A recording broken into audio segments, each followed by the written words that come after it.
You know someone like this. Maybe it's a friend. Maybe it's someone you dated once. On the surface, they're magnetic, warm, funny, the kind of person who makes you feel like the most important person in the room. But then, quietly, almost invisibly, things start happening. They go cold for a few days and watch to see if you'll chase them. They say, I'm fine when they're clearly not, and then get hurt when you believe them. They pick a fight about something small, something that doesn't actually matter, and then they wait. Watch how you react. Whether you'll leave, whether you'll stay, whether you'll prove something. And from the outside, it looks like drama. It looks like immaturity. It looks like a person who just can't get out of their own way.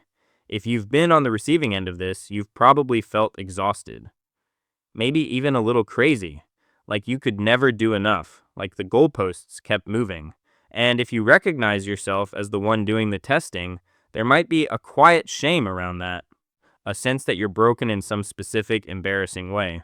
You're not, but we do need to look at this honestly.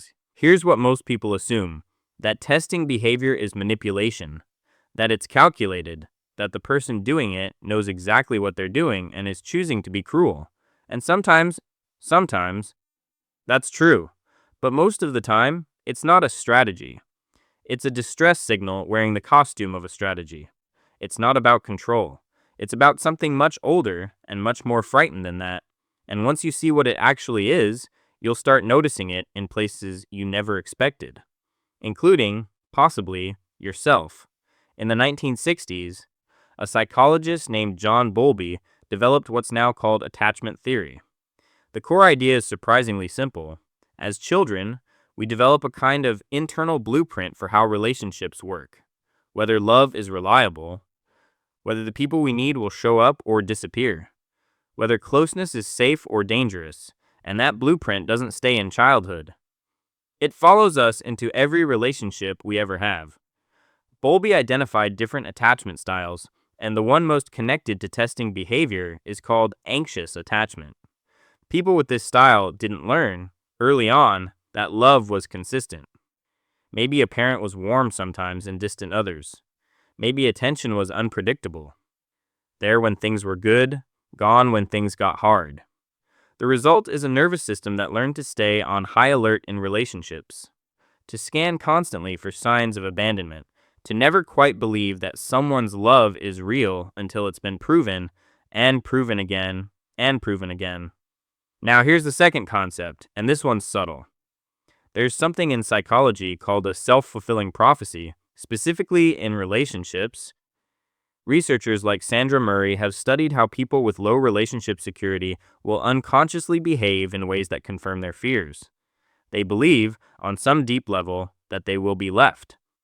So they push, they provoke, they manufacture a crisis, not because they want to be left, but because the uncertainty of not knowing is more unbearable than the certainty of finding out. Testing a partner is, at its core, a way of forcing the unknown into the open. It's fear in problem-solving mode. Think about what happens in the mind of a 7-year-old who's learned that the adults around them are unpredictable. Not cruel necessarily, just inconsistent. Dad is present and playful on Saturday, then distant and irritable by Monday. Mom says, I love you, but goes quiet for days when she's overwhelmed. The child doesn't have the words for what's happening. They just feel a kind of low-grade hum of uncertainty. And because children are meaning-making machines, they start running experiments. If I cry, do they come back? If I act out, do I get attention? If I create a rupture, can I control the repair? It doesn't always come from emotional inconsistency, though. Sometimes it comes from the opposite. From a household that looked stable on the outside, but where love felt conditional. Where approval was earned, not given. Where a child learned that the way to keep love was to be good enough, useful enough, small enough. And when that child grows up and enters a relationship where someone loves them freely, no conditions, no performance required, it doesn't feel safe. It feels like a trap, because love that isn't earned feels like love that can be taken away. Two very different childhoods. The same terrified adult, standing at the edge of intimacy, waiting for the other shoe to drop. Okay. I want to be honest about something here because this is where a lot of conversations stop, and I don't think they should. Testing behavior can look like a lot of things. It can look like passion. It can look like depth. It can even look like self awareness. I just have really high standards. I need to know you're serious about me. And sometimes it genuinely is a person working through their fears in real time, trying to build trust. That's the version that's hard but human. But there's another version. And the tell is this: in the healthy version, the person notices the fear, names it, and eventually lets their partner in on what's happening.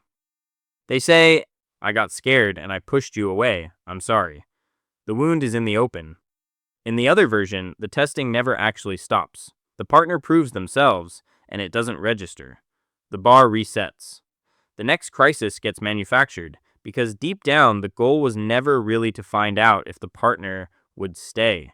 The goal was to stay in control of a situation that feels fundamentally unsafe. That's a really uncomfortable thing to look at in yourself.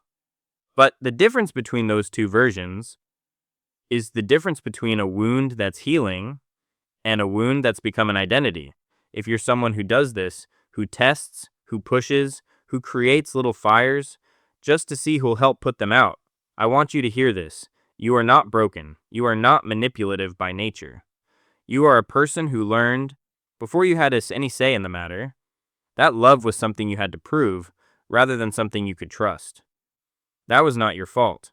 But here's the thing, and I'm saying this with real care: the people around you now are not the ones who taught you that.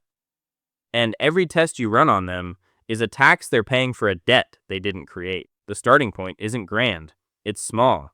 The next time you feel the urge to go cold, to pick a fight, to withdraw and wait, just pause, one beat, and ask yourself, what am I actually afraid of right now? Not what are they doing wrong. What am I afraid of? That question, practiced slowly over time, is the beginning of everything. And if you're on the other side of this, if you've been the one being tested, and you've started to wonder if maybe you're the problem, if maybe you're just not doing enough, please hear this too. You are not failing a test. You are being asked to solve an equation that was never meant to have a solution. The exhaustion you feel is real, and your needs in that relationship are real too. Both of these things can be true at the same time. This person loves you, and they are also hurting you. Holding both of those truths is not weakness. It's clarity. Security in relationships is buildable. Not overnight, not without discomfort, but genuinely, actually buildable.